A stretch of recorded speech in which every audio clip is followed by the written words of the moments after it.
발표 토론하지 말고 그냥 계속 네, 그러면 좋겠는데 성량도 너무 좋고 목소리가 너무 멋있는 것 같아요. 네, 자 아쉬운 마음을 뒤로 하고 다시 발표와 토론 두 분 선생님 앞으로 청해 모시겠습니다. 박수로 맞아주십시오.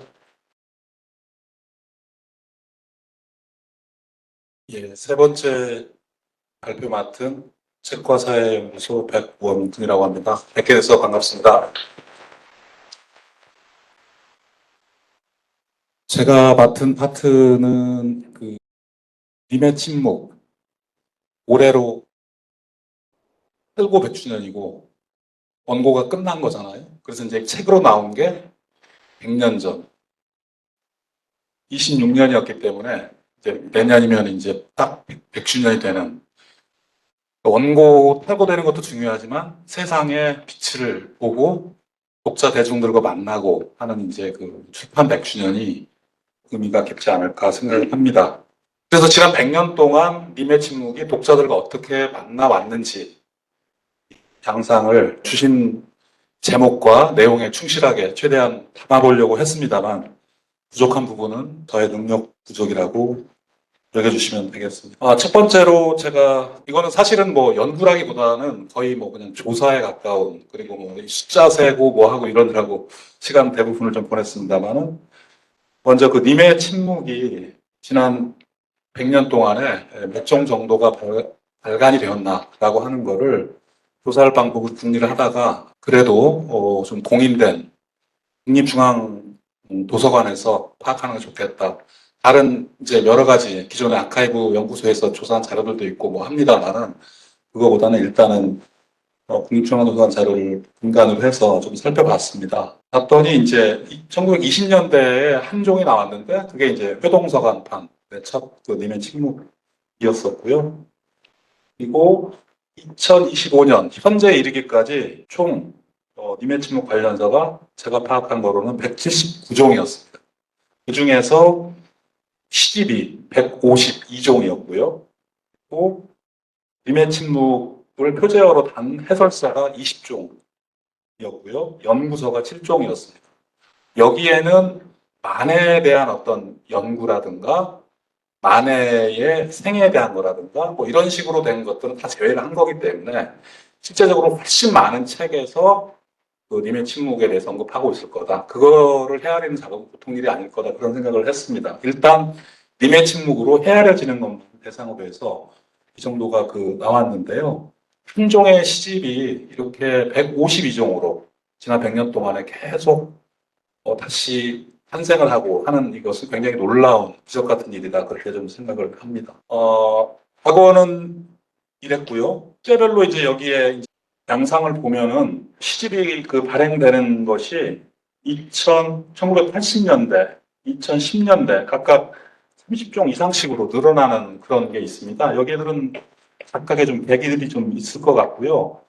여기서 이제 다만 아쉬운 거로는 연구서가 이제 전체적으로도 님의 침묵 관련된 연구서가 좀 부족하긴 합니다만, 어쨌든 2000년대, 그 다음에 2020년대에는 한 권도 없었다라고 하는 그런 사실이 있을 것 같습니다.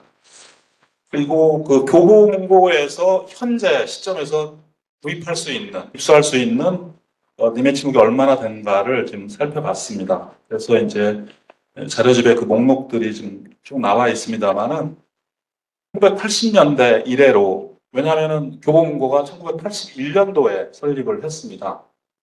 그래서 총 78종의 도서가 지금 시중에 유통이 되고 있는 것으로 그렇게 나타났고요. 2014년부터는 이제 그 초판본 발행이 님의 침묵뿐만 아니라 다른 시집들에서도 레트로 열풍이라고 하나요? 그런 것들이 유행이었습니다. 그래서 초판본을 그대로 표지에다 싣고 한 그런 것들이, 이게 이제 뭐 저작권료도 들어가지 않고 발행하기도 쉽고 그렇기 때문에 일종의 장사 속도 있습니다만은, 또 한편으로는 어떤 시대적 유행 양상으로 번졌던 그런 때 조금 더 책들이 좀 많이 발행되기도 했었습니다. 그리고 26년판 회동서관 판도 있고요. 1950년도에 한성도서에서 나온 한 본도 상당히 여러 그거를 저번으로 삼은 책들도 여러 권 있었습니다. 아까 이제 제가 78종이라고 했는데 이 책들 중에서 책이 이제 한 번 냈다고 해서 계속 서점에 남아있는 게 아니잖아요. 그래서 절판이 된다거나 좀 구하기 어려운 품절 상태 이런 것들을 제외하고 나서 보면은 35종 정도가 이제 그 남아 있습니다. 그리고 이것과는 좀 별개로 한 66종에 이르는 전자책이 독자들과 만나고 있습니다. 전자책은 지금은 이제 새로운 세대 독자들이 전자책, 오디오북 이런 새로운 디지털 매체를 통해서 독서를 하고 그다음에 책을 접하는 그런 시대가 됐는데 이 양상에 대해서도 조금 상세한 그 파악이 필요하지 않을까 생각이 들어갑니다. 그래서 현재 시점에서도 이렇게 다양한 님의 침묵이 다양한 책의 형태로 해서 그 발행되고 있다. 이것은 얼마만큼 님의 침묵이 사랑받고 있는가를 보여주는 그런 양상이다. 이렇게 좀 생각을 하고요.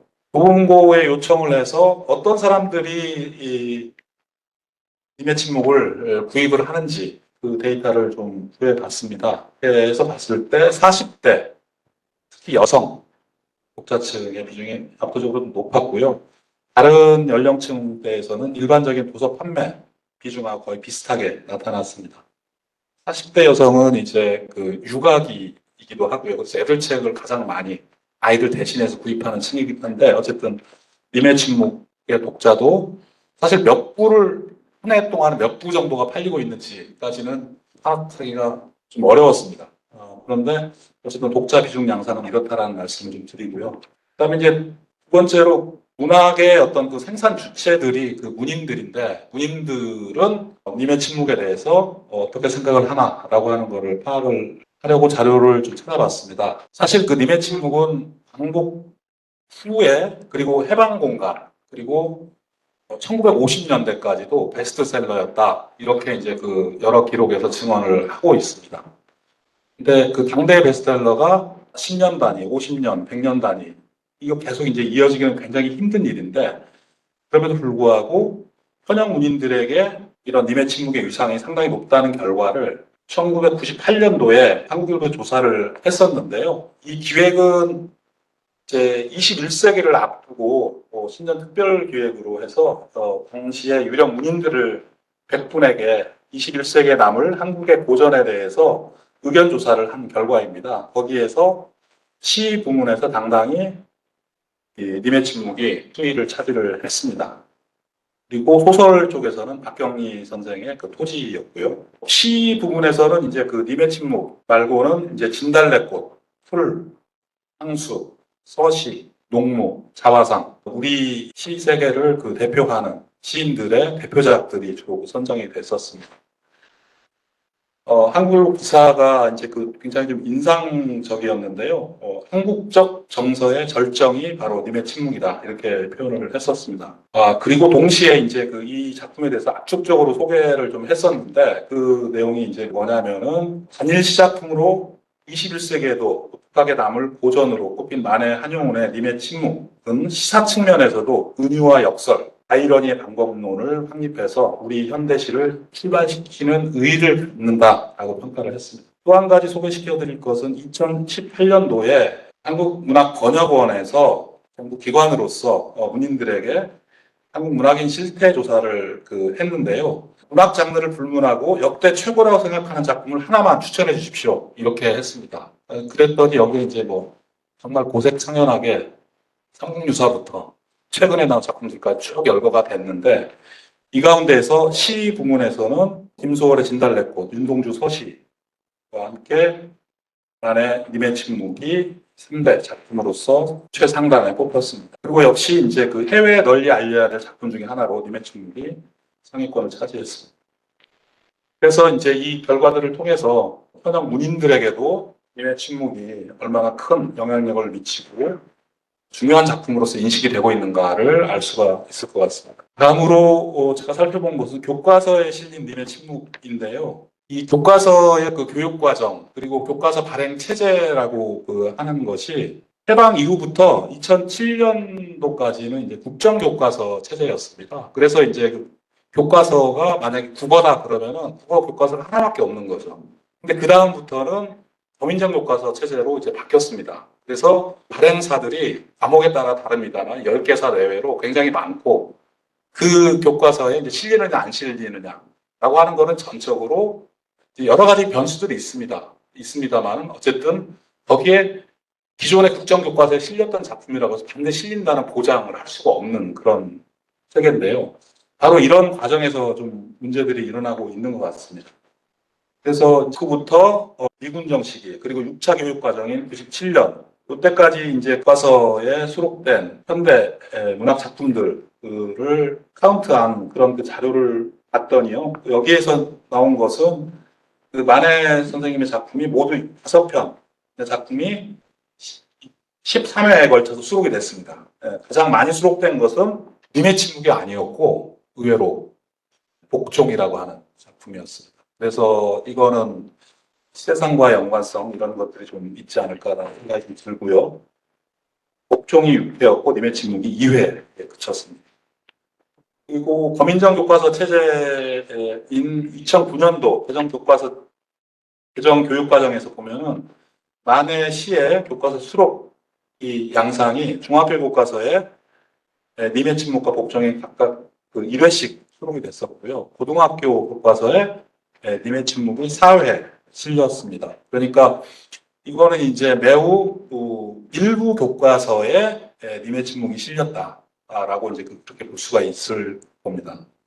2015년 개정 교육과정 그러니까 이거가 이제 그 2022년도에 사용된 교과서 기준으로 살펴봤더니 님의 침묵이 2개 교과서 중학교에 한 번, 고등학교 교과서에 한 번 이렇게 좀 실렸었고요. 그다음에 만해 연보가 동아출판사 중학교 국어교과서 3학년 2학기 부분에 이제 실린 적이 있었습니다. 이걸 보면은 교과서에 현대시 작품이 한 편이 실린다라고 하는 것이 무슨 정말 그 바늘구멍 통과하듯이 굉장히 어려운 일이 이제 그 되고 있는 것 같습니다.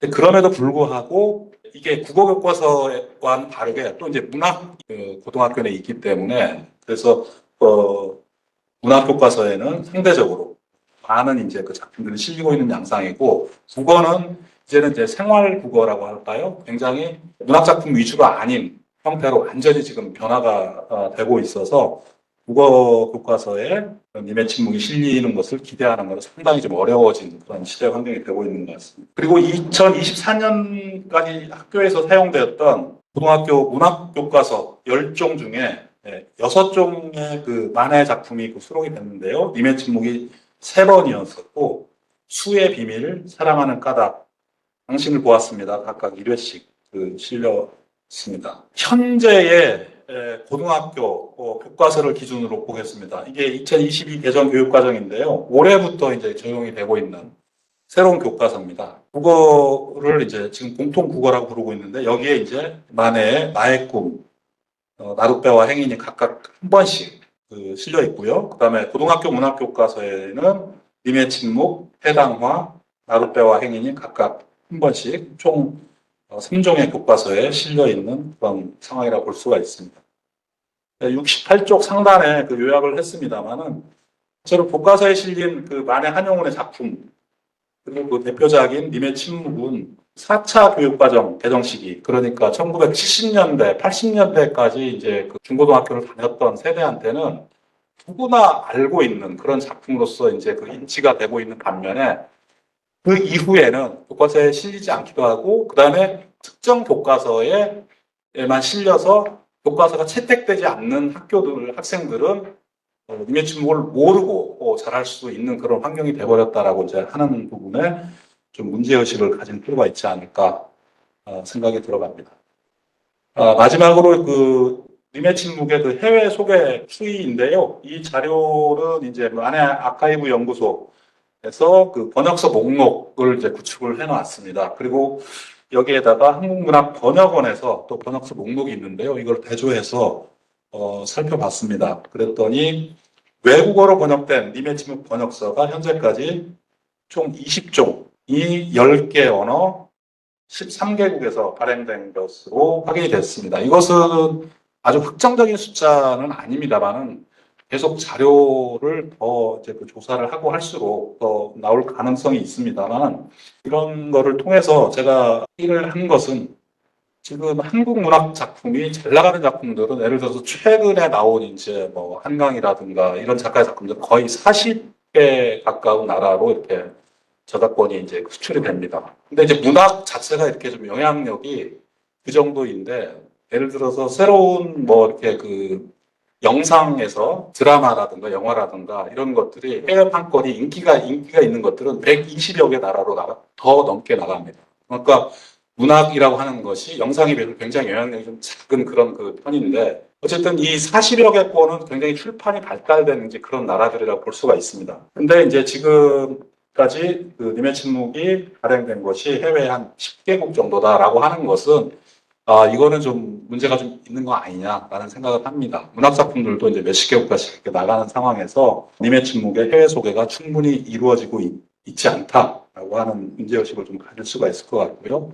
서로 이제 그 외국어로 국내에도 마찬가지입니다. 외국어로 작품이 발행됐다고 하더라도 그게 시간이 지나면은 또 이제 절판이 되거나 아니면은 이게 독자들이 입수하기 어려운 이제 그런 환경이 되기가 십상입니다. 현재까지 나왔던 작품들도 이제 그런 위치에 처해져 있다 이렇게 생각을 하는데요. 그래서 좀 해외 번역을 통해서 님의 침묵이 국내의 독자들뿐만 아니라 해외의 세계 독자들과 만날 수 있도록 하는 그런 그 노력이 적극적으로 좀 필요할 것 같고 그것을 위해서는 번역 출판에 대한 지원이라든가 그다음에 뭐 공공도서관, 대학도서관, 해외에 이런 보급하는 사업들 이런 것들이 강구될 필요가 있지 않을까 생각합니다. 71쪽의 그 제언 부분 말씀드리고 마치도록 하겠습니다. 앞에 검토한 내용들을 바탕으로 해서 몇 가지 좀 제언을 드리면은 첫째는 님의 침묵에 대한 인지도 확산, 그다음에 심화가 필요하다 이렇게 생각이 들어가고요. 그래서 특히 교과서 수록이 그 축소되는 양상에 따라서 새로운 그 신세대 독자들이 님의 침묵을 모르고 자라는 그런 환경이 된 것 같습니다. 그래서 여기에 대한 대안이 좀 필요한데 그리고 기성세대라고 하더라도 아까 이제 그 님이 무엇을 이야기하는 거냐에 대해서 이제 여러 가지 그 말씀을 좀 하셨습니다만은 기성세대의 경우에도 시 제목이라든가 일부 식구는 알지만은 사실은 시에 대해서 전반적인 이해도가 저는 그다지 높지 않은 상황이라고 판단이 들어갑니다. 그래서 기왕에 이제 그 이름의 침묵 100주년 출판 100주년이라고 하는 우리가 살아있을 때 다시 만나기 어려운 이 해를 내년도를 잘 좀 활용을 했으면 좋겠다. 그렇게 해서 2026 님의 침묵의 해 같은 것들을 좀 조직을 해서 다양하게 대중들이 이 시를 만나고 접하고 호흡할 수 있는 그런 계기들을 많이 만들면 좋지 않을까 생각이 들어가고요. 둘째는 이제 그 아까 교과서에 대해서 좀 말씀을 드렸습니다만은 교과서 수록이 좀 더 증가할 수 있도록 좀 여러 가지 노력들이 동시에 필요한 것 같습니다. 그래서 검정교과서 그 발행사들에 대해서도 여러 가지 좀 이렇게 체험 행사 같은 것도 있고요. 다양한 형태로 해서 이 편집자라든가 혹은 이제 그 나중에 결국은 이제 집필진이 이제 여기에 어떤 작품을 할 거냐의 관건을 가지고 있습니다만 그럼에도 불구하고 판사의 영향이 상당히 좀 있기 때문에 그런 노력들을 통해서 님의 침묵이 여러 교과서에 다양하게 실릴 수 있도록 하는 방치하지 말고 그런 노력이 좀 필요하지 않을까 하는 생각이 좀 들어갑니다. 세 번째는 해외 출판의 그 확산을 위한 노력, 특히나 좀 해외 행사 그 공모 지원 사업이라든가 번역 출판 보급 지원 사업이라든가 이런 것들이 좀 현실적인 대안들이 좀 마련이 됐을 때 조금 더 활성화될 수 있는 계기가 될 수 있지 않을까 생각이 들어가고요. 넷째는 좀 그 님의 침묵과 관련된 대중의 그 설문조사, 인지도 조사가 좀 있으면 좋겠습니다. 이런 것들을 바탕으로 해서 그 수치가 저는 상당히 충격적인 수치가 나오리라고 보고 그런 걸 봤을 때 앞으로 이제 그 님의 침묵과 관련된 향후 사업이라든가 교육 연구라든가 이런 것들 여러 가지 시사점을 얻을 수 있지 않을까 그런 생각입니다. 이 정도로 요약해서 말씀드렸습니다. 고맙습니다.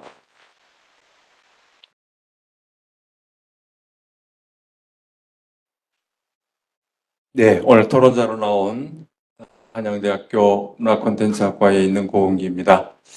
출판 전문가로서 우리 배웅건 선생님이 아주 정확하고 치밀하고 날카롭게 지난 100년의 님의 침묵의 그 현황들을 정리해 주셔서 여러 가지 주목되는 통계를 보게 됐습니다. 유익한 그런 논문이었고요.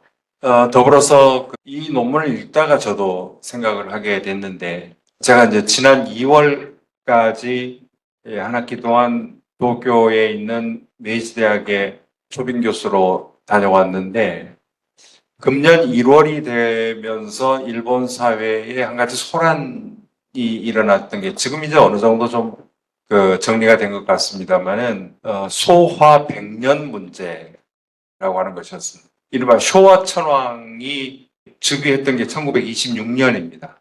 그러니까 내년 2026년이 쇼와 1년의 100주년 되는 해가 되는 거죠. 그리고 올해가 쇼와 연도로 치면은 쇼와 100년입니다. 근데 이게 왜 문제가 됐느냐면 서기 2000년 될 때 여러분 그 밀레니엄 버그라고 해서 기억나시죠? 그 컴퓨터 문제. 그거하고 똑같은 현상이 금년에 일본에서 벌어지게 된 겁니다. 그러니까 컴퓨터 시스템을 심을 때 이 사람들이 서기 연도로 심질 않고 소화 연도로 심어놨어요.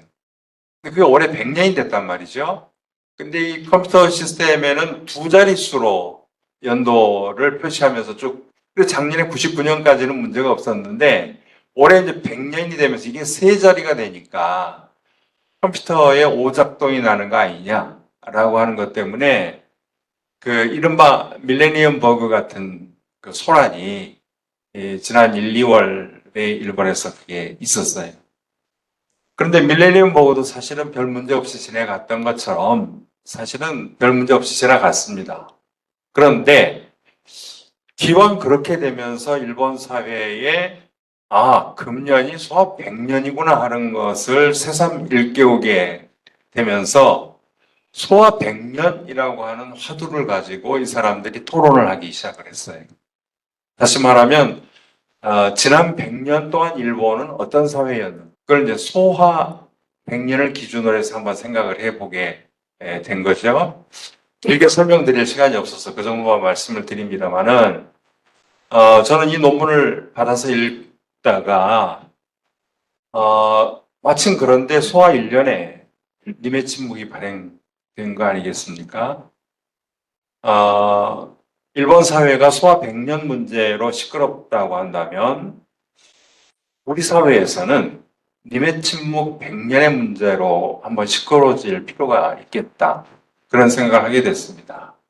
다시 말씀드리면은 소화 100년 동안 일본 사회는 어떤 부침을 겪었던가를 주제별로 하나하나 토론을 해보는 것처럼 님의 침묵 100년을 기준으로 해서 우리는 어떤 부침을 겪었던가를 한번 생각해보자 라는 것이죠. 상당히 의미가 있지 않을까 생각이 듭니다. 이거는 단순히 문학만의 문제가 아닙니다. 그러니까 문학이라는 또는 만해의 님의 침묵이라는 시집, 그게 화두가 돼서 지난 100년의 우리 사회를 한번 돌이켜보는 대토론이 벌어질 수 있지 않을까 하는 생각을 하게 됐습니다. 오늘 두 학회가 공동 주최가 돼서 이 모임을 갖게 된 것을 저는 굉장히 뜻깊게 생각하는 것이 이제부터 저희들과 또 이 자리에 모이신 여러분들이 마음을 모아서 이제부터 준비해가지고 내년 2026년에 님의 침묵 100년을 우리 근대 100년의 반성의 기회로 삼고 토론의 장을 만들어 보면 어떨까, 그런 생각을 하게 됐다는 말씀을 거기 1번에다가 했습니다. 시간 관계상 짧게 그냥 정리해버리고요. 2번은 생략하겠습니다. 2번의 내용은 사실은 앞선 발표자와 토론자께서 다 하신 얘기라서 거기에 넘기도록 하겠습니다. 74페이지 가서 3번에서 몇 가지만 오늘 백원권 선생님 모신 자리이니까 질문을 드리도록 하겠습니다. 여기도 간단하게 정리하겠습니다. 가장 오늘 발표 중에서도 여러 통계의 흥미로운 기록들을 보게 됐습니다만은 역시 가장 눈에 띈 것은 교과서였습니다. 교과서에 실린 님의 침묵의 현황이라고 하는 것이 말이죠. 거기 제가 쓴 3번의 한 중간쯤에 첫째, 둘째, 셋째 이렇게 쓴 대목이 있는데요. 거기 첫째, 가장 많이 수록된 작품이 복종이었다는 통계. 저도 이번에 처음 알았습니다. 선생님 이 논문을 보고서요. 아까 선생님께서는 간단히 그냥 어떤 정치적인 문제 이렇게 말씀해 버리고 마셨습니다만은 선생님께서 생각하시는 왜 복종이었을까에 대한 조금 보충 설명해 주시면 좋겠다 하는 생각을 했고요. 둘째, 2011년 이제 이른바 검인정 교과서의 시대가 되었을 때에 가장 많이 실린 시를 보니까 중학교 교과서의 나룻배와 행인, 이것도 참 눈에 띄었습니다. 나룻배와 행인이라는 작품에 대해서 제가 최근에 그 뗏목의 비유 있지 않습니까? 선생님께서 말씀하신 그것과 연결시켜서 제가 해설을 한번 써본 적이 있는데 정말 기쁜 시죠. 이게 중학생들한테 이게 가르쳐서 알아듣겠나 하는 생각을 했습니다. 물론 잘 가르치면은 중학생이라고 해도 얼마든지 영리하게 받아들일 수 있겠습니다만은 왜 나룻배와 행인이 이렇게 많이 선정됐을까? 그것도 또 하나 의문스럽기도 했고 궁금했습니다. 역시 선생님께서 혹시 생각하시는 바가 있으면은 좀 한번 말씀해 주시면 좋겠고요. 그러다 보니까 2022년 현재 쓰고 있는 교과서에는 이제 딱 두 편 남은 겁니다. 만해의 시가 교과서에. 님의 침묵과 나룻배와 행인 이렇게 됐는데, 그렇게 된 것에 대한 우려를 아까 발표 시간에 선생님께서 다 말씀을 해주셨습니다만은 뭔가 타겟책을 마련해야겠다라고 말씀을 해주셨는데, 그게 출판사만 설득해서 될 일일까 하는 생각을 저는 하게 됐습니다. 혹시 선생님께서 생각하시는 다른 더 타겟책이 있다고 한다면 어떤 것이 있을지 말씀해 주시면 좋겠습니다. 75페이지 4번의 마지막 단락만 하나 읽고 제 토론을 마치도록 하겠습니다. 내년 2026년이 님의 침묵 간행 100년이지만 금년 12월이 진달래꽃 간행 100년이기도 합니다. 두 시집은 진정 우리 근대문학 100년의 기념비적 의미를 지닙니다. 20세기에 남길 우리나라의 시집 두 권만 고르라고 한다면 결국 이 두 권일 겁니다. 그런 두 권의 시집이 불과 한 몇 달 상간으로 출판됐다라고 하는 것도 이게 묘한 인연입니다. 그것에 대한 의미 분석도 다시 한번 해볼 필요가 있지 않을까 하는 생각하면서요. 그래서 이를 기회로 한국 문학사 100년 넘어 한국 근대사 100년을 통과보는 그런 자리를 연중 펼쳐본다면 어떨까? 한국 근대사 100년 속에 수놓은 여러 현상을 알차고 다양하게 점검해 줄 시집이기 때문에 그렇습니다. 만약 이것이 내년 1년 동안 성공적으로 수행이 되게 된다고 한다면 다음번 교과서에서 만해시가 훨씬 더 많이 실릴 겁니다. 그런 노력을 우리 문학인들이 또는 우리 불자들이 더 열심히 한번 해볼 수 있는 해가 내년 2026년이 아닐까 그런 생각을 하면서 토론을 마치겠습니다. 고맙습니다. 예, 사실은 제가 이제 그 초고를 써서 보내드리고 교수님께서 질문지를 4개를 가져오셨고 주신 거를 받아가지고 제가 4개에 대해서 조금 비교적 상세한 답변을 준비를 해왔는데 이 질문이 바뀐 거를 지금 막 확인을 했습니다.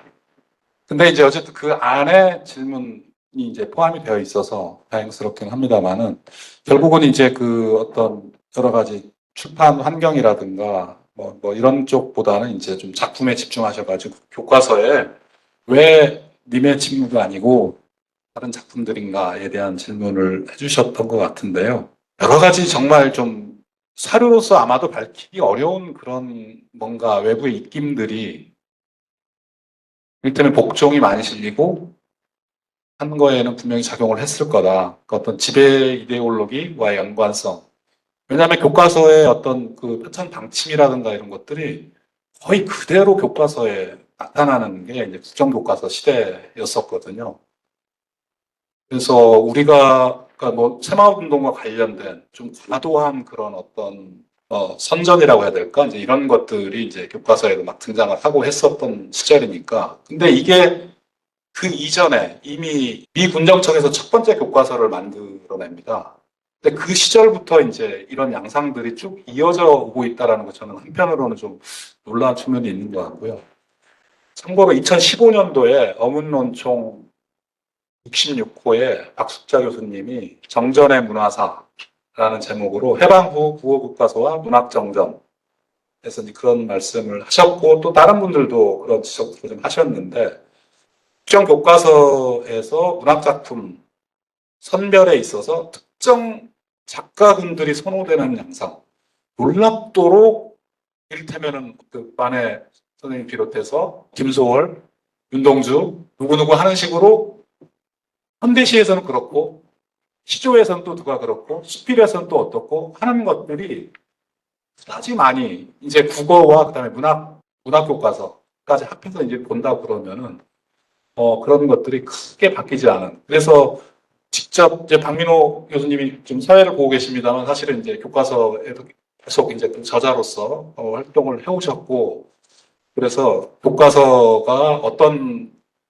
방식으로 어떤 작품이 실리고 빠지고 하는지에 대해서 약간 살아있는 말씀을 좀 해주시면 좀 좋을 것 같고요. 아마도 이런 특정 작가분들 선호되는 양상에는 여러 가지 영향 요인이 있을 거고요. 그리고 아무래도 지난 시기에 있어서는 지배 이데올로기와 연관성, 그것을 이제 실제로 학생들에게 어떻게 학습이 이루어지고 작품이 해석되는가와는 이제 별도로 상당히 좀 이용하기 편리한 도구로서 만화 선생님의 작품이 도용된 것이 아닌가, 잘못 사용된 것이 아닌가 그런 생각을 저는 하게 됩니다.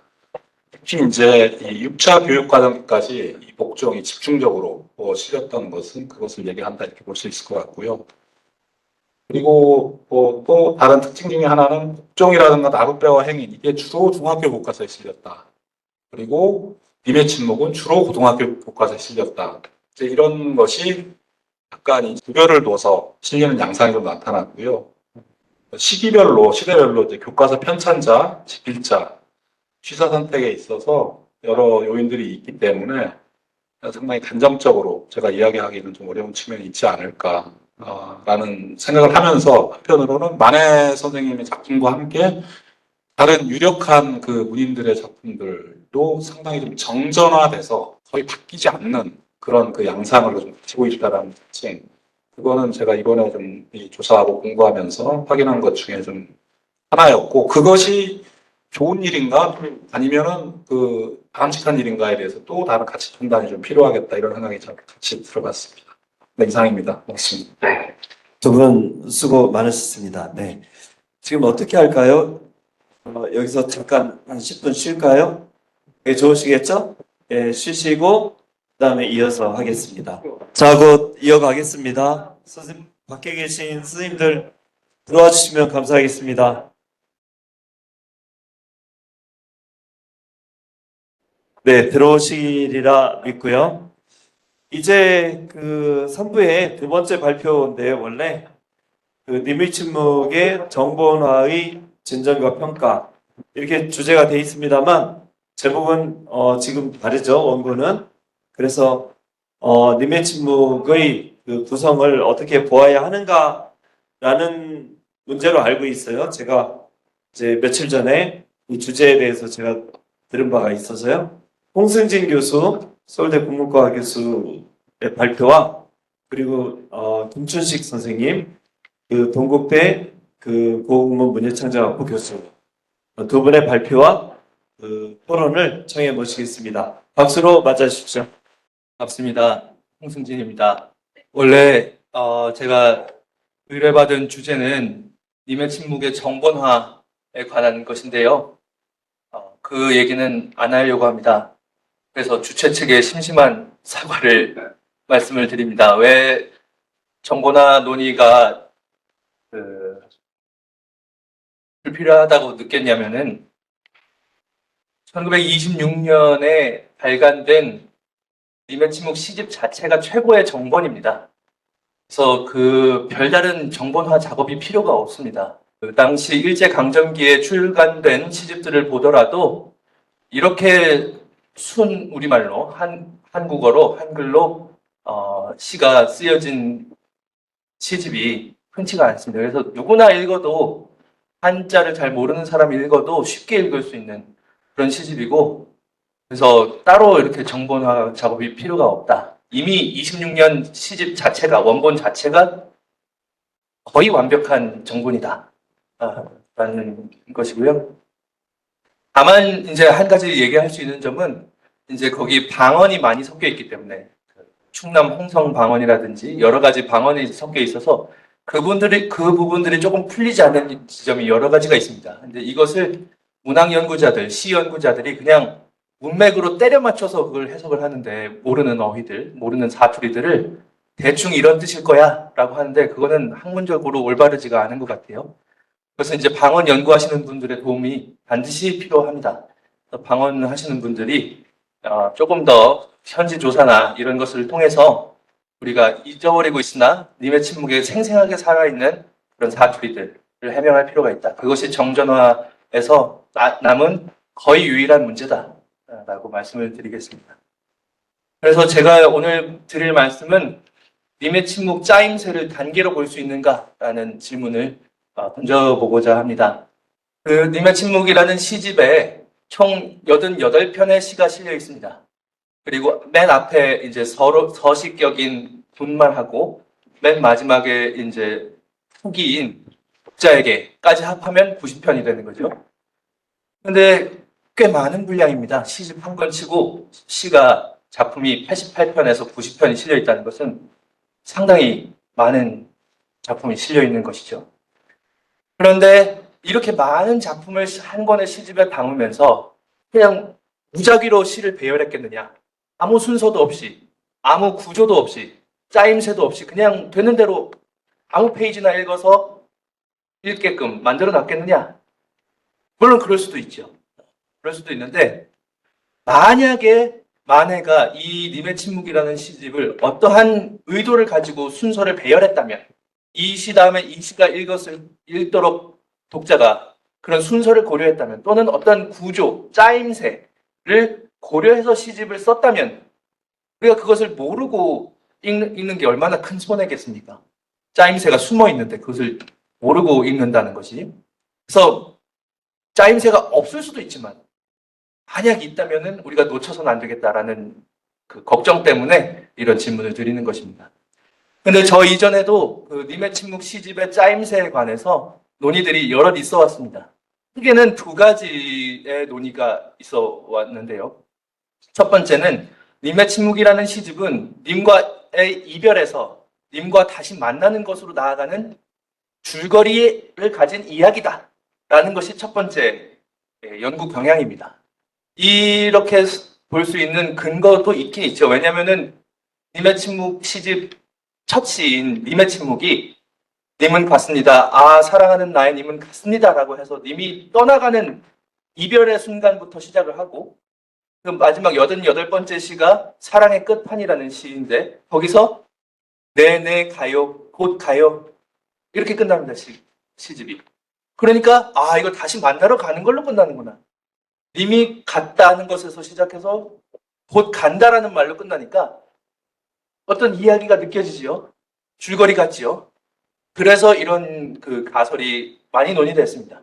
초기부터. 그런데 이 가설 자체는 제가 볼 때는 설득력이 매우 적다라고 볼 수 있습니다. 왜냐하면은 그 여러 가지 근거는 써놨는데 여기 안 쓴 것을 말씀드리자면은 중간에 님이 죽습니다. 죽는 얘기가 나와요, 중간에. 죽은 사람을 어떻게 다시 만납니까? 그러니까 그 님과 헤어져서 다시 만나는 이야기, 그런 어떤 소설의 플롯 같은 이야기는 아니다. 그리고 중간에 시집 한복판에 님과 키스를 하는 장면인 그 시가 나옵니다.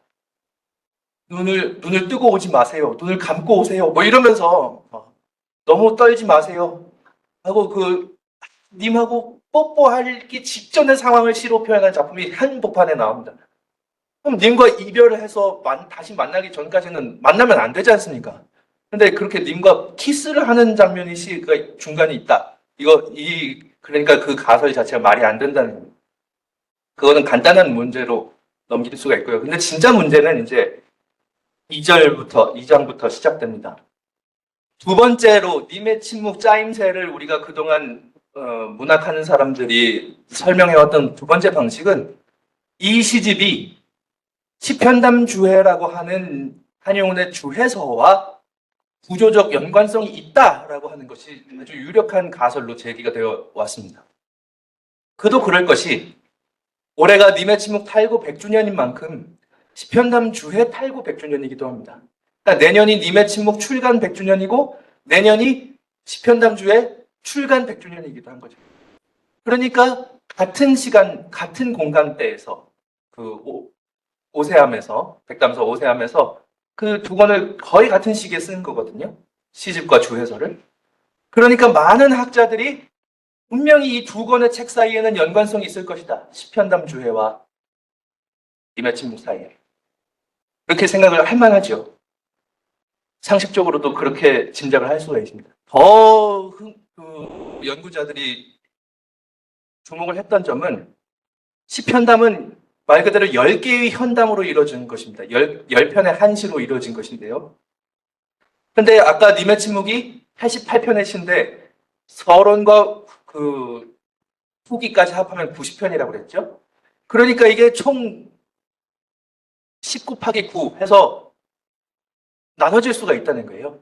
그런데 이 시편담에도 한시가 총 8줄로 되어 있는데 8줄의 한시가 한 편의 현담으로 되어 있고 제목까지 합하면 9개가 되는 겁니다. 9줄이 되는 건데 그 9줄이 10개의 현담으로 있으니까 10 곱하기 9에서 90이 되는 겁니다. 그러니까 숫자가 동일하죠.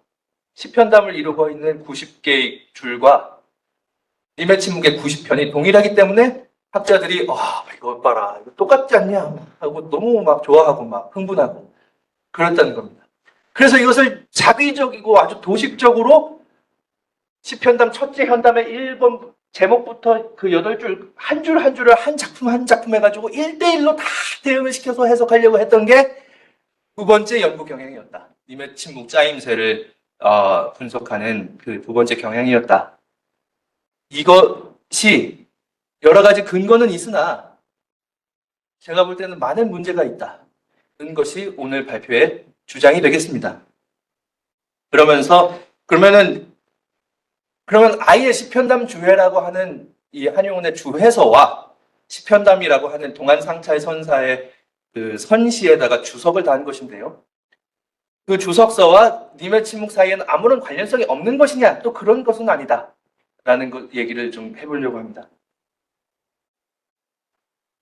그러면은 첫 번째로 이 문제를 풀기 위해서는 기초적인 작업부터가 필요한데 만에는 시편담이라고 하는 그 텍스트를 어떤 판본으로 읽었느냐부터가 의문이었습니다. 여기에 대해서도 학자들이 별로 밝힌 바가 없어요. 찾아봐도. 그래서 쭉 찾아봤더니 이것은 매월당 김시습이 쓴 시편담 요해라고 하는 책이 있습니다. 매월당 김시습 들어보셨죠, 여러분? 생육신의 한 분이시죠? 매월당 김시습이 오세암에 머물면서 쓴 책인데 한용운도 오세암에서 이 시편담 주해를 썼죠. 그런데 이 동안상차의 스님이 시편담이라고 하는 선시를 쓰고 거기에 청량문익이라는 분이 처음 주석을 달고 그 청량문익이라는 사람의 주석에 다시 주석을 단 것이 매월당 김시습의 시편담 요해라고 하는 주석서입니다. 여기까지는 짐작할 수 있는데 김시습이 쓴 시편담 요해에는 판본이 두 가지가 있습니다. 첫 번째로는 한문본이 있고 두 번째는 언해본, 한글로 된 본이 있습니다. 그럼 한문본을 받느냐, 언해본을 받느냐 이것도 따져야 될 문제인데 예컨대 시편담 요해 언해본은 해인사에서도 최근에 발굴이 됐었고 그 성철 스님 아시죠? 성철 스님도 가지고 계셨던 게 최근에 공개가 됐습니다. 그러니까 언해본도 상당히 많이 유통이 됐었던 거죠.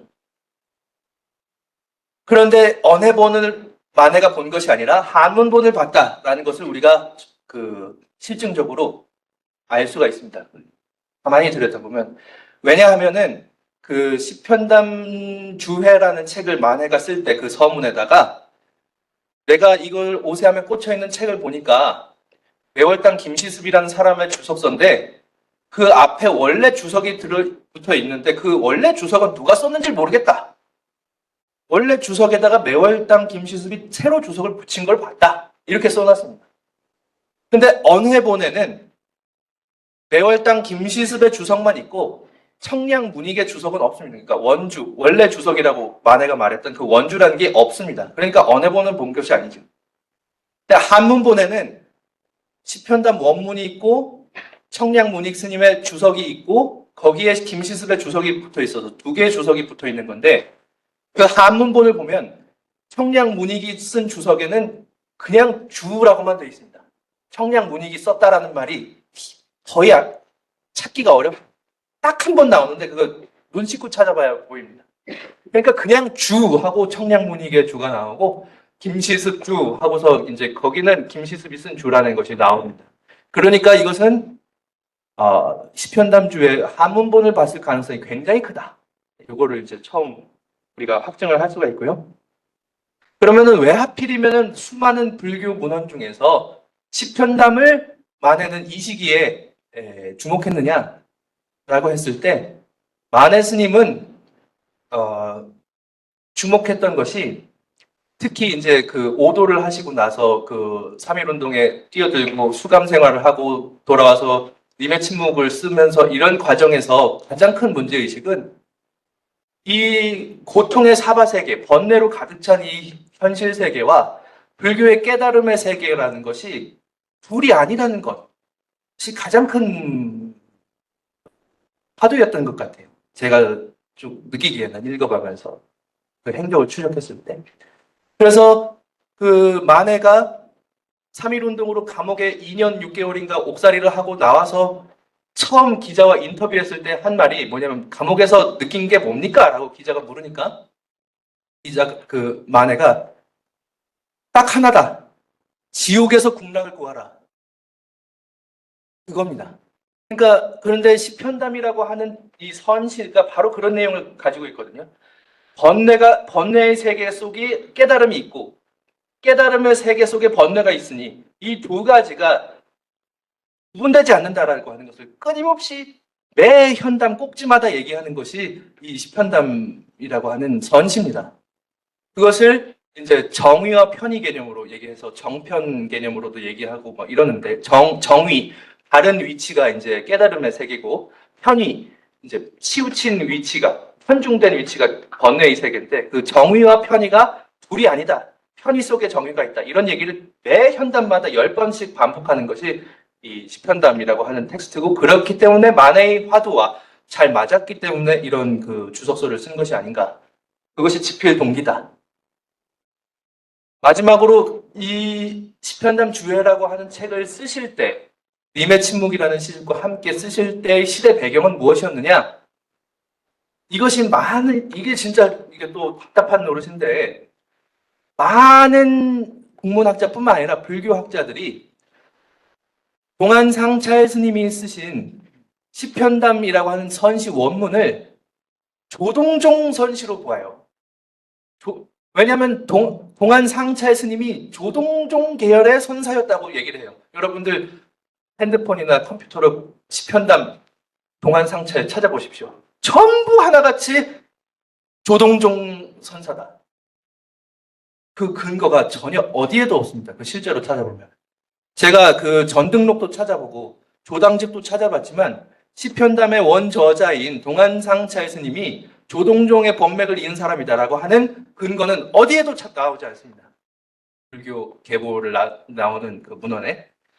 그리고 뿐만 아니라 매월당 김시습의 한문본을 봤다고 그랬죠, 만해가. 그 한문본의 원본을 딱 펼쳐보면 첫 장에 오파 원류도라고 하는 그림이 나옵니다. 오파, 선종의 오파, 그러니까 법안종, 임재종, 조동종 이런 선종의 오파가 있지 않습니까? 그 오파가 어떻게 계보가 돼 있고 그 계보 속에서 이 시편담을 지은 동안상찰이 어디에 위치하고 있는가가 그림으로 쫙 나오는데 그 그림도 물론 만해가 봤겠죠. 그 한문본을 봤으니까요. 그 그림에는 동안상찰이 선종 5파의 어느 파에도 소속되어 있지 않다는 것이 그 그림의 핵심입니다. 그러니까 이 시편담 주해를 연구하는 사람이 김시습의 그 한문본도 한 번도 펼쳐보지 않았다는 것을 좀 절감할 수가 있는. 그리고 그렇다 보니까 시편담 자체가 조동종 계열의 문헌이라는 오류가 너무나 많이 퍼져서, 그러면 만해는 1910년대 초반에 임재종 운동을 한 사람인데, 그 조동종에 맞서서 일본 조동종과 한국 불교를 통합하려고 하는 시도에 맞서서 한국 임재종 운동을 벌인 사람인데, 왜 임재종 운동을 벌인 사람이 조동종 문헌을 가지고 와서 해석을 했느냐, 이걸 놓고 또 여러 가지 쓸데없는 해석들을 많이 한 거죠. 애초에 시편담이라고 하는 것은 어느 종파에도 소속되어 있지 않은 문헌인데, 이것을 조동종 계열 문헌이라고 잘못 인식하면서 모든 불필요한 소모적인 논쟁들이 벌어졌다라는 겁니다. 여기까지가 2장의 내용이었고요. 그러면 3장으로 넘어가서 이제 82쪽으로 넘어가겠습니다. 기존 주석에 불만이 있어서 자기가 새로 주석을 쓴다라고 만해는 서문에서 얘기를 했습니다. 청량 문익 스님의 주석에도 괜찮지만 조금 미진한 부분이 있고, 김시습 주석에도 나름 좋지만 한쪽 의견이 맞지 않는 부분이 있어서 내가 아예 새로 쓴다 라고 해서 주석서를 달았는데, 그러면은 기존의 청량 문익 주석과 김시습 주석과 어떻게 만해 주석이 다르냐, 요 점이 이제 핵심이 되겠죠. 결론부터 말씀드리자면은 청량 문익과 김시습의 주석은 크게 다르지가 않는데, 어떤 점에서 동일하냐면 이 시편담이라는 것을 깨달음에 이르는 과정으로 보는 겁니다. 부처님의 진리가 처음 나타났고, 그것이 역대 조사들에 의해서 어떻게 전파됐으며, 그 조사들에 의해서 어떠한 기틀이 만들어졌고, 그것이 어떻게 언어화됐고, 그것이 중생들에 의해서 어떻게 받아들여지는지를 쭉 1단계부터 10단계로 나뉘는 그 과정으로 보는 것이 기존 주석들의 특징이었다고 볼 수 있습니다. 단계론이죠. 그런데 만해의 주석에는 일체의 단계론이 없습니다. 몇 번째 현담을 설명하든 그 내용이 동일합니다. 동일한 것의 반복입니다. 다 현실 속에 깨달음이 있다. 번뇌의 한복판에서 깨달음이 있다. 지옥의 한복판에 극락이 있는 것이다. 그 얘기만 계속 반복을 하는 겁니다. 이게 가장 큰 차이다. 기존 주석과 그 만해 주의 엄청난 차이죠, 사실은. 이 깨달음의 수행을 어떤 깨달음이 낮은 단계에서 높은 단계로까지 이르는 어떤 지난한 차곡차곡 이르는 계단식의 구조로 봤던 것이 아니라, 그렇다면 여기서 우리가 다시 님의 침묵 짜임새, 시집 짜임새로 돌아왔을 때 기존의 님의 침묵 시집의 구조와 시편담 주의 구조가 상동한다고 본 기존 연구들은 어떤 잘못이 있는지 이제 아시겠죠? 기존 연구들은 시편담 주회도 단계적으로 돼 있으니까 깨달음이 없는 상태에서 깨달음으로 가는 상태를 님과 멀어진 상태에서 님과 만나는 상태로 비유해서 설명한 그 단계론으로 봤기 때문에 님의 침묵도 님과 만나는 단계고, 시편담 주에도 깨달음에 이르는 단계다. 그렇기 때문에 두 책이 구조가 같다, 이렇게 보는 겁니다. 그러나 만해가 시편담 주에서 주목한 점은 시편담은 단계가 아니라는 겁니다. 바로 내가 있는 그 자리가 곧 깨달음의 자리라는 겁니다. 그렇기 때문에 시집 님의 침묵도 절대로 단계론으로 봐서는 안 된다, 짜임새를. 깨달음이 없는 상태에서 깨달음으로 나아가는 단계, 이런 얘기가 아니다 라는 겁니다. 그리고 한참 뒤에 심우송이라는 시도 쓰시는데, 소 찾는 노래죠. 그 시부도라고 절에 그려져 있는 그 소를 찾아가는, 잃어버린 소를 찾아가는 10개의 그림이 절간 벽에 그려져 있지 않습니까? 거기에 관한 시도 썼는데, 거기에서도 그게 깨달음의 단계처럼 보이지만 소를 잃어버린 상태가 깨달음이 없는 번뇌의 상태고, 소를 찾고 길들이는 과정이 깨달음으로 나아가는 단계처럼 보이지만, 만해의 시무도에서도 중요한 것은 소를 잃어버린 상태가 이미 없다는 겁니다. 나는 한 번도 소를 잃어버린 적이 없다는 얘기를 하는 겁니다. 그런 얘기입니다. 그렇다면은 이제 중요한 것은 만해에게서 시간이란 무엇이냐라는 겁니다. 분명히 만해도 진화를 얘기를 하긴 하거든요. 1919년 3.1운동으로 옥살이를 할 때 조선 독립의 서라고 하는 것을 쓰지요. 그 조선이 독립되어야 하는 이유를 쓰면서 진화론을 얘기를 합니다. 인류의 진화라는 것은 스몰 I, 그러니까 작은 나에서 가족, 국가, 그리고 우주로까지 이 자아가 확대되는 것이 진화의 과정이다. 라는 이야기를 합니다.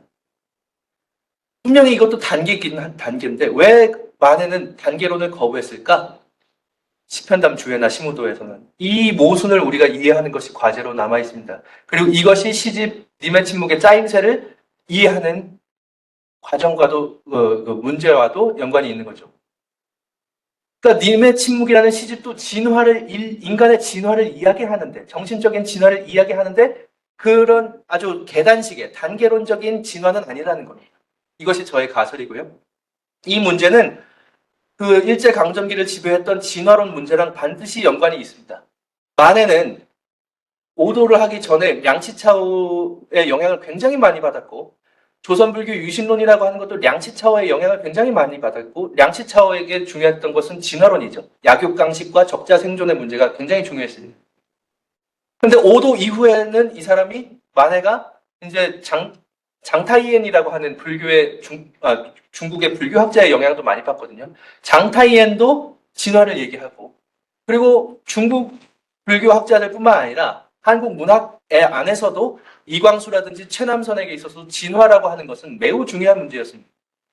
이 사회 진화론이라고 하는 것을 어떻게 볼 것이냐. 근데 사회 진화론으로 보면 한국이 일본의 식민 지배를 받는 건 당연하죠. 일본은 훨씬 힘이 센 나라고 한국은 훨씬 힘이 약한 나라니까. 적자생존 약육강식의 진화론으로 본다면 한국은 일본의 지배를 받는 것이 마땅한 겁니다. 양치차오 식의 사회 진화론으로 본다면. 그러나 불교식 진화론으로 본다면 힘 있는 자가 힘 없는 자를 누르는 것은 오히려 진화가 아닌 거죠. 그건 가짜 진화고 폭력이고 야만으로 가는 거죠. 문명사회로 가는 것이에요. 진짜로 문명사회로 가려면은 약자가 드러나는 것이 진짜 진화고, 약자와 강자의 그 차등이 없어지는 사회로 가는 것이, 자유와 평등의 사회로 가는 것이 진짜 진화인 거죠. 그런 것이 님의 침묵 시집에 반영되어 있지 않겠느냐라는 겁니다. 한 가지 구체적인 예를 들어볼까요? 님의 침묵의 화자들이 남성적인 어조를 띠는 화자가 많이 나옵니까? 여성적인 어조를 띠는 화자가 많이 나옵니까? 여성적인 어조를 띠는 화자가 많이 나오죠. 이거는 교과서 상식이죠. 물론 남성 화자가 나오기도 합니다. 누가 봐도 남자인 화자가 나오긴 하는데, 그래서 만해시의 화자는 전부 여성이다 이러면 틀린 말입니다. 그거는 오답으로 체크해야 됩니다. 그런데 대다수가 여성 어조인데 우리가 생각해봐야 될 것은 여성 중에서도 신여성의 목소리가 아니라 구여성의 목소리를 낸다. 진화론이 아니죠. 벌써 그런 어떤 서구 근대로 나아가는 진화론이 아닙니다. 신여성은 막 자유연애하고 막 이래야 되는데 구여성들이에요. 전부. 난 정조가 더 좋아. 자유연애 싫어. 난 그냥 마냥 한 사람만 기다릴 거야. 일편단심이야. 이런 구여성들의 목소리가 나옵니다. 구여성이라는 존재는 어떻습니까? 이중적으로 약자죠. 남성에게 억눌려 있는 여성이라는 점에서도 약자고, 그 서구적으로 근대화되지 못한 소위 말하는 미개하고 전근대적이라는 점에서 또한 약자죠. 약육강식의 논리에 따라서. 그런 이중의 약자의 목소리를 드러내는 것이 오히려 진짜 진화라는 것을 보여주는 것이 아니냐. 시즈님의 침묵이라는 것이. 이런 문제까지 생각해 봤습니다. 이상으로 저의 발표를 마치겠습니다. 감사합니다. 앞에 잘 들었습니다. 이게 처음에 이제 정본에 대한 것으로 아마 받으시고, 그 다음에 이제 정본에 대한 약간 설명을 하셨듯이, 님의 침묵 자체가 첫 한 번이 그대로 이 자체가 한글어로서의 완성도를 갖고 있습니다. 이제 정본에 대한 필요가 없다고 보기 때문에 짜임새, 지성에 대한 얘기도 이제 주셨다고 해명을 하셨습니다.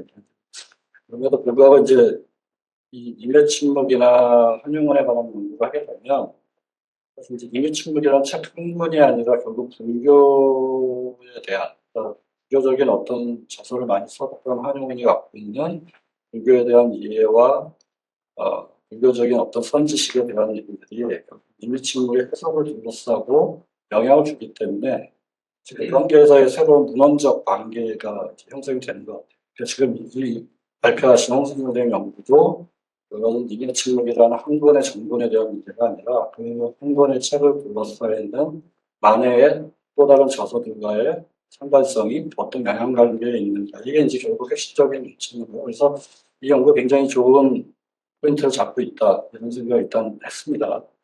이제 그럼에도 좀 이제 이런 생각도 했어요. 아, 그러면 이제 우리는 만에 연구 어떻게 할까? 어떤 정본에 대한 문제가 아니라 이거는 문헌에 대한 연구 방식에도 문제가 있을 수 있다. 문헌학적인 연구는 기본적으로 문헌이 가지고 있는 역사적이고 사회적인 어떤 위치적, 실증적인 연구가 있을 수 있고 또 하나는 문헌 자체가 가지고 있는 해석의 문제가 있을 수 있는데 문헌 연구에서 기본적으로 해석에 대한 연구는 즉 다 아시다시피 어느 시대에 고정되어 있지 않거든요. 해석적 공동체라는 게 작동하고 있는 얘기니까 오늘날 우리가 연구할 때 갖고 있는 해석적 관점과 1930년대 식민지 시대 독자들이 가지고 있던 해석적 관점 또 그때 당시에 불교적인 사유가 가지고 있는 위치 이런 것들이 서로 이제 상대적일 수가 있다는 점이에요. 그렇다면 연구에 있어서의 어떤 해석 공동체의 차이라고 하는 것과 정말 문헌 간의 상호관계를 우리가 해석해 나갈 때 어떤 방식의 다양성과 어떤 방식의 상호관계성을 밝혀낼까. 이게 이제 사실 연구의 가장 중요한 문제가 아닐까 생각합니다. 이제 그런 점에서 보면 이제 홍준수 선생님 하는 연구가 굉장히 의미 있다고 보여지는 게, 결과적으로는 님의 침묵의 짜임새와 그리고 식현담주의의 짜임새, 그리고 심성이라고 하는 문헌적 관계의 짜임새를 통해서 사실 오늘 주제에 어쩌면 충실하게 하셨다고 생각이 돼요. 정본이라고 하는 문제가 때로는 문헌적 관계의 해석을 둘러싸고 새로운 의미를 만들 수 있다는 걸 이제 보여준 연구라고 이제 판단을 하고요. 그래서 굉장히 인상 깊게 일단 읽었습니다. 그런데 이제 사실 만해 연구가 어려운 건 결과적으로 불교라고 하는 게 크기 때문이라고 생각을 해요. 이제 사실 굉장히 오랜 역사를 가지고 있는 불교 사상은 특정한 몇 사람에 의해서 해석이 되고 공유될 수 있는 게 아니라 굉장히 다양한 사실 참된 진리라는 것이 무엇이다라고 규정할 수 없다라고 하는 게 불교이기 때문에 그걸 어떤 면에서 얘기하면 그것을 얘기하고 있는 우리가 말로써 하는 사실 진리를 말로 말한다는 게 불가능하고 했는데 학술적인 작업이든 사상이든 말로 할 수밖에 없으니 우리가 표현해 놓은 책이나 모든 것들은 어떤 면에서 보면 불교에서 얘기하자면 진여라고 하는 것의 하나의 그냥 허상이거나 구문자 같은 것일 수도 있겠죠. 그러니까 해석 공동체로서 어떤 걸 얘기할 때 우리는 문화의 불완전성이라는 걸 전제로 두고 어떤 얘기를 할 수밖에 없다는 점이에요. 그런 점에서 이제 님의 침묵에 대한 구성과 단계도 사실 저는 지금 발표자 선생님하고 조금 다르게 바라본 적이 있습니다. 읽어가면서 설명을 할 텐데요. 전 짜임새라고 하는 것도 우리가 생각하기에 따라서는 단계적 짜임새도 있지만요. 아까 얘기하신 대로 각 편이 따로따로 분리되어 있는 것도 짜임새의 일종이거든요. 그렇다면 우리는 어떤 것을 아까 이제 비선형성도 얘기하셨는데 비선형적 단계론으로 얘기하는 것이 있을 수 있다면 선형적 단계론도 있어요. 그러니까 결과적으로 얘기하면 단계론과 선형성, 비선형성은 사실 서로 섞을 수도 있고 반대될 수도 있는 거예요. 그래서 실제로 그렇다면 이제 정말 진보론이나 진화론이라고 하는 걸 우리는 뭐라고 얘기할까? 직선적 선형성이다. 이것만 들어가 있는 게 아니라 진화론은 단계적 발전론이라는 게 또 있잖아요. 단계도 있고 발전도 있어요. 세 가지가 섞여 있는 그런 점에서 보면 한영훈이 예를 들어서 서구적인 진화론을 갖다 인식하면서 역사적인 단계의 순환의 시대에 조선의 독립이라는 것과 연관시켰을 때 이 직선적 사회진화론이라는 걸 아예 수용을 안 한 거고 양치철로부터 읽어보고 영향도 받았는데 뭐 어떻게 수용했을까?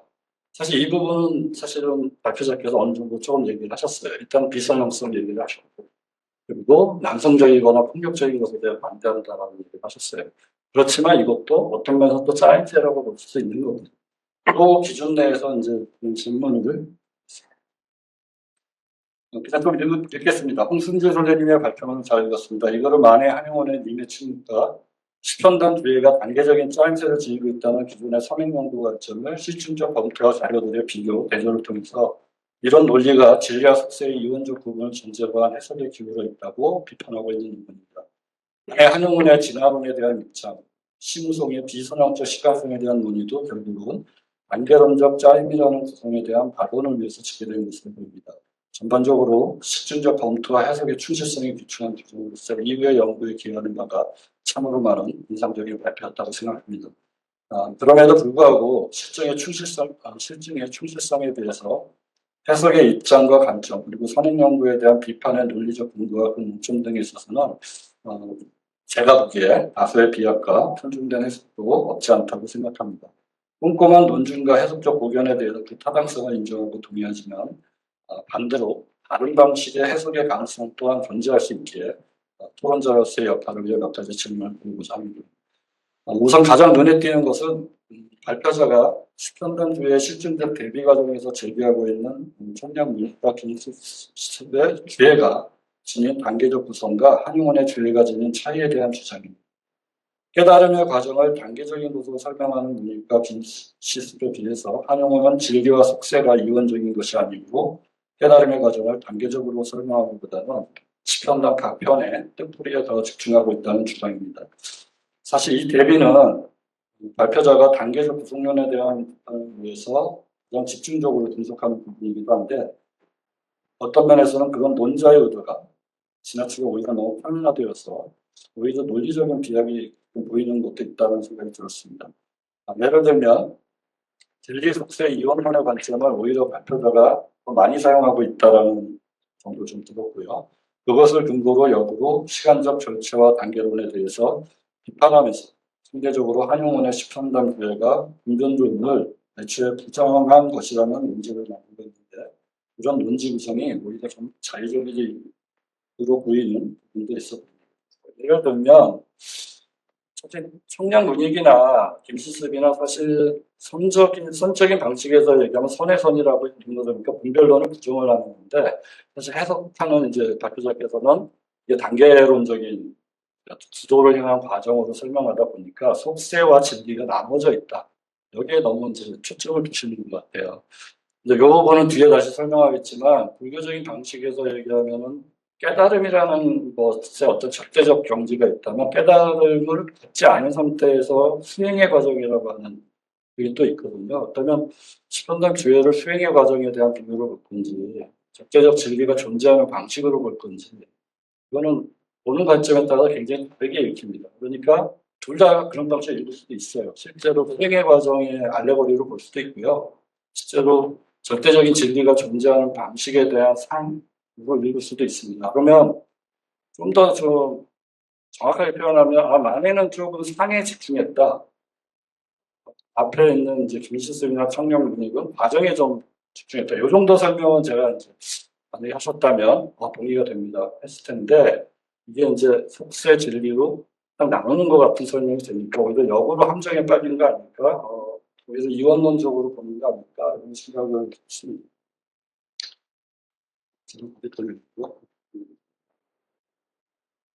세 사람의 주의 내용을 발표자께서는 모두 진리와 생각 또는 깨달음과 법리의 관계를 이양관계를 수정하며 풀이합니다. 이런 풀이의 방식 결국은 분별 없음을 내용으로 하면 수편담의 내용을 일단 분별제의 영역으로 다시 끌어오는 듯한 인상을 줍니다. 차라리 진리와 깨달음, 속세와 법리의 짝을 설정하고 이 두 단계 사이에 분별이 없음을 아는 것이 중요하다는 논리를 적용하는 것이 더 좋지 않았을까라는 생각을 합니다. 이제 불교적으로 얘기하면 이원론적으로 경계가 없다라고 하지만 예를 들어서 진리와 속세의 경계가 없고 깨달음과 본래의 경계가 없다라고 하지만 이건 개념이 다른 거거든요. 진리와 속세는 한마디로 진과 거짓의 문제로 깨달음과 본래는 사실 우리가 가지고 있는 마음의 상태예요. 실제로 진리와 깨달음이 짝으로 갈 수 있는 거고 번뇌와 속세는 사실 또 다른 짝이니까 짝이 두 개가 아니라 네 개가 되니까 그런 점에서 본다면 네 개로 만들도 두 개로 만들도 이것도 다 분별하는 우리의 언어적 방식이지만 결과적으로는 처음의 구도를 진리와 속세로 이렇게 놓게 되니까 계속 과정이라는 관계가 보일 수밖에 없다고 저는 좀 생각이 돼요. 그런 점이 좀 차이가 있다 생각을 했고요. 발표자의 논증과 해석에서는 마음가짐보다는 진리와 세속이라는 상태를 설정하면서 국립 김시수 한용원의 주에 간 차이를 논증하고 있고 그것을 근거로 단계적 전차를 발견해 나고 있어서 실제로 문익과 김시수의 주에 쓰게 담긴 분별 없음과 이론론의 측면을 오히려 이론론적인 것으로까지 끌고 가는 듯하는 것이 보여서 논란의 여지가 있어 보입니다. 좀 더 세부적인 해석에서도 그 통일성이나 문지 비약이 있을 수도 있는데 이런 점은 모두 진리 세속의 대비를 설정하는 해석과 관련이 있어 보여서 처음에 구도 설정이 너무 진리 세속 이렇게 되니까 계속 그쪽으로만 이렇게 해석이 되어가는 인상을 좀 받았습니다. 그래서 이 점은 아마 추가적으로도 논의를 하실 수 있을 것 같고 박지자 앞에서도 아마 생각을 좀 더 하실 수 있을 것 같아서 좀 더 추가적인 설명을 드릴 수 있을 것 같습니다. 두 번째는 유해 침묵 단계론 짜임에 대한 비판인데 이 점은 선행 연구들이 편의적인 단계적 구성들과 일정 부분 문제가 있고 연구자 개인에 따라서 개인적 주관이 개입될 수 있다는 점에 대해서는 충분히 동의합니다. 실제로 뭐 굉장히 오랜 시간 이런 연구 방법을 썼기 때문에 한두 분이 이렇게 했던 게 아니라 읽어보면 해석에 있어서의 주관성은 다 있다고 봐요. 그래서 문제점은 분명히 있어 보입니다. 그러나 부분의 편의성이나 개별성은 인의 침묵 구성 안에 단계적 설정이 존재하느냐 아니냐의 문제와는 별개일 것입니다. 단계 구분에 대한 규정은 결국 독자의 몫이지만 그런 단계적 구성 자체가 있느냐 없느냐라고 하는 문제는 시편단 주의 해석의 단계론 요구와 관련시키게 되면 만해 한영의 불교의 미치는 성적 사유와 다시 연관되는 것이 되기 때문입니다. 이 점에서 이 발표의 주장은 오히려 좀 두 텍스트 간의 연관관계를 과격하게 좀 연결하는 듯한 생각을 또 거꾸로 받을 수도 있습니다. 이별과 사랑을 과정으로 볼 수 없다는 주장은 만해 한용운의 이별과 침묵, 사랑의 완성에 대한 사유가 어떤 과정에 의해서 완성으로 가는 것이 아니라 이미 있었던 것을 찾는 구도와 일치한다는 점에서 사랑과 이별 사이의 찰나는 찰나적인 것이고 진리의 차원에서 말하면 이별과 사랑은 오히려 분별 없는 상태 내에 이미 함께 존재한다라고 할 수 있습니다. 인간 침묵의 해석에서 이런 해석도 이 단계론적인 해석을 했던 선행 연구에 있긴 있어요.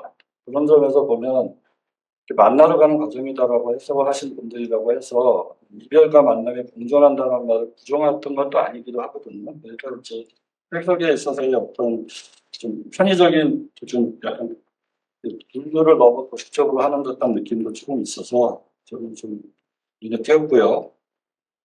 이별과 사랑은 결핍과 충격의 관계도 부정하고 긍정의 관계도 아닌 것이 됩니다. 발표자 역시 이런 생각에서 님의 침묵의 구성을 사랑의 완성을 향한 도중으로 보게 만남을 향한 여정이라는 차임새를 비판한 것으로 보입니다. 이런 생각에는 저 역시 어느 정도 동의하는 점이 있으나 만해 한영원의 이미 침묵 구성을 아예 단계적으로 구성하지 않았다는 주장은 다소 조금 유보하고 다시 한번 생각해 볼 필요가 있지 않을까 하는 생각을 합니다. 우선 사랑과 이별에는 단계가 없지만 그 둘이 하나임을 깨우쳐서 알게 되는 과정에는 단계가 있기 때문에 이부 침묵이 침묵과 부재의 의미를 깨우치는 과정을 서술한 것이라면 당연히 일정한 구도의 단계를 설정할 수도 있을 것입니다. 진리 자체에는 방편의 부분이 없지만 깨우침의 과정은 개별성이 개입하기 때문에 일정한 방편과 구도의 도정이 존재하기도 합니다. 어쩌면 뒤에 논의되는 사회 진화론과 근대적 시간의 직선적 진행에 대한 만해 한용운의 대응을 오히려 지나치게 염두에 뒀기 때문에 임의 침묵의 단계적 구성면이 발표자에게 좀 더 문제적이고 비판적으로 보이는 것은 아닐까 하는 생각이 들었습니다. 그렇다면 발표자의 주장처럼 임의 침묵의 구성은 전혀 단계적 구성이 개입되어 있지 않고 애초에 구성 자체를 염두에 두지 않은 시집이거나 아니면 다른 구성을 짓고 있는데 후대의 연구자나 독자가 자의적으로 단계를 설정한 것일까? 아니면 우리가 아직 못 찾은 것일까? 이 점에 대해서 이 부분에는 사실 뒷부분에 좀 더 자세한 설명이 나와 있지는 않은 듯합니다. 발표자께서는 임의 침묵의 구성이 실제로 현재 어떤 상태라고 생각하는지 조금 보충 설명을 해주실 필요가 있을 것 같고요. 단계론 설정이 왜 문제인지를 설명해 줬으면 좋겠다고 했는데 아까 발표 중에 설명을 좀 하셨어요. 단계론이라고 하는 게 상당히 사회진화론이나 직선적인 역사관하고 문제가 있다는 얘기를 했었는데 내가 보기에는 그 시대의 사회진화론이나 역사진보론이라는 게 굉장히 제국주의 논리이기 때문에 문제적이고 의미가 있는 것이긴 하지만 아까 얘기한 것처럼 제가 좀 생각한 거 이겁니다. 제가 비선형 얘기도 조금 예를 들면 단계론이 어디어디로 향해가는 목적론이 될 수도 있고 단계론의 인과의 연속론으로 설명할 수도 있어요. 근데 목적이 없는 상태 내에도 연속론적 단계론은 얘기할 수 있습니다. 그러면 예를 들어서 기존의 연구도 그냥 님을 향해서 만나러 가는 과정이다. 그때 만나는 것이 목적이라고 하는 목적론적 단계론이고요. 님을 향해서 만나러 가정이 실패인지 뭔지 아직 미정인 불확정 상태라고 얘기해요. 그냥 분석론까지만 설명을 할 수도 있어요. 그러니까 이런 거는 진짜 텍스트 해석에 있어서 연구자마다 다양성을 가질 수 있는 부분이라고 생각도 하거든요. 그래서 단계론 차임론을 너무 특정하게 몇 가지만 존재한다. 이렇게 보는 시각도 오히려 어떻게 보면 약간 몇 가지로 편의적으로 나누게 되는 역효과도 사실 있다고 봅니다. 실제로 여기 이제 보니까 시편단주회하고 만의 님의 질문을 연결해서 해석하신 분들이 여기 몇 분 계세요, 지금. 저기 김광 선생님도 그렇게 했죠. 예. 그래서 여기 이제 이미 그런 선행학자들이 다 와 계셔서 분명히 이견이 있으리라고 좀 생각은 되고요. 설명을 더 자세히 해주시는 게 좋지 않을까 생각이 듭니다. 감사합니다. 제가 불교를 너무 몰라서 저는 그냥 무지한 사람으로서 눈에 보이는 것만 가지고 이야기를 했는데 김춘식 선생님 덕분에 불교의 심오한 부분을 더 많이 배울 수 있었고요. 사실은 언어로 표현하기 어려운 것인데 언어를 떠난 것이 불교적 진리일 텐데 그것을 제가 너무 언어로 쉽게 표현하려다 보니까 문제가 발생을 했는데 그런 것들을 좀 많이 고쳐야겠다는 생각을 했습니다. 그래서 사실은 첫 번째 질문에 대해서는 제가 미리 토론문을 받고 역으로 질문을 드리려고 마음속에 생각하고 왔거든요. 오늘 발표장에. 그러면은 이 기존 주석들과 만해 주석의 차이를 어떻게 설명하면 좋을까요, 선생님? 하고 여쭤보려고 했는데 많은 이 실마리를 이미 질문 속에서 제공해 주셔서 감사합니다. 이게 시편담이 깨달음을 향해 가는 수행 과정일 수도 있고 깨달음의 존재 방식일 수도 있다. 이 점이 답변이었던 것 같고요. 오늘 저의 질문에 대한. 두 번째로 이것도 여러 가지 재언과 질문을 같이 해주셨는데 재언은 제가 더 공부하겠고요. 질문에만 답변을 드리자면 사실은 이 두 번째 질문에 대한 답을 하기 위해서 이 논문을 시작했는데 그 앞에 해야 할 게 너무 많아서 이게 따로 발표를 한 겁니다. 제가 보는 님의 침묵 짜임새에 관한 새로운 관점이 있거든요. 저는 님의 침묵이라는 시집에 짜임새가 분명히 있다고 생각합니다. 근데 그걸 하려면 기존의 짜임새에 대한 해석이 어떻게 잘못됐는지를 따져야 되니까 그것만 해도 이게 지금 시간이 오래 걸렸습니다. 제가 생각하는 아이디어는 뭐냐면은 여러분 궁금하십니까? 궁금하세요? 님의 침묵 시집을 보시면 거의 모든 시가 한 행이 한 문장 이상입니다. 그러니까 한 시의 한 줄이 마침표가 한 개 이상이라는 거죠. 님의 침묵이라는 시도 생각해 보세요. 님은 같습니다. 아, 사랑하는 나의 님은 같습니다. 두 문장이죠. 그러니까 한 줄이 최소 한 문장 이상입니다. 그런데 아주 몇 편의 시만 군데군데에 한 문장이 두 줄 이상으로 나눠져 있는 시가 있습니다. 아까 송우주 가수님이 부르신 꿈과 근심이라는 시도 대표적으로 그러니까 노래로 만들기 좋은 거죠. 짧고 한 문장이 두 줄 이상으로 나눠져 있습니다. 그러니까 한 줄이 한 문장 미만인 거죠. 그게 매듭 역할을 한다. 챕터를 구분하는 매듭 역할을 한다는 겁니다. 그래서 그 시가 배치된 것만 놓고 보면 짜임새가 보인다는 겁니다. 그 앞뒤로. 덩어리가 그룹이 보이고 그 그룹의 공통점이 마치 그 시편담의 꼭지처럼 어떤 하나의 테마를 가지고 있고 그 테마 자체가 말씀하신 깨달음의 존재 방식을 이별이 곧 이별 속에서 진정한 사랑이 가능하다는 것이라는 테마가 다른 양상으로 이렇게 표현되는 거죠. 그리고 그 한 문장이 두 줄 이상으로 나눠져 있는 시는 어떤 시들이냐? 형식적으로는 시조를 변형한 시입니다. 그리고 시조를 변형한 시라고 하는 것은 그 당시에 최남선의 108번뇌 같은 시조 시집도 있지 않습니까? 거기서도 님이 핵심 테마거든요. 그리고 만해도 시조를 많이 썼고. 근데 그 시조 형식을 그대로 쓴 게 아니라 시조를 변형해서 쓴 겁니다. 아주 자유자재로. 시조의 기본 틀을 가지고 있대. 시조의 어법과 형식적 짜임새를 가지고 오되 그것을 가지고 옵니다. 그것도 역시 시간의 문제랑 관련이 있습니다. 한국 현대시라고 하는 것은 시조시에서 자유시로 넘어오는 것이다. 그러면서 근대시가 시작된다. 소위 이렇게 얘기를 하지 않습니까? 그런데 오히려 님의 침묵 시집 곳곳에는 시조인데 시조가 아닌 것 같은 시조 형태이면서 자유시 같은 시가 군데군데 들어가 있는 거예요. 시간이 직선이 아닌 거죠.